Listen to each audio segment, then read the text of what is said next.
makeup time! Get ready with me! First, itong Maybelline Liquid Foundation.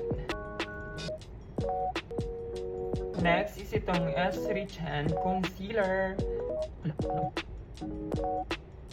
Next is itong Maybelline Control Powder. Next is itong eyeshadow palette.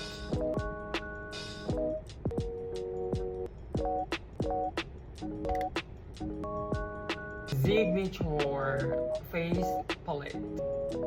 Next is itong Maybelline Hyper Curl Waterproof Mascara. Next is itong Savannah Colors Blusher. Next is itong Jolly Sweet Sassy Lip Tint. And I'm done with my makeup.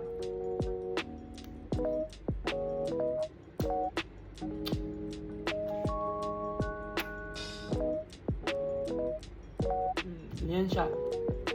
Yung makeup natin, guys. Mwah.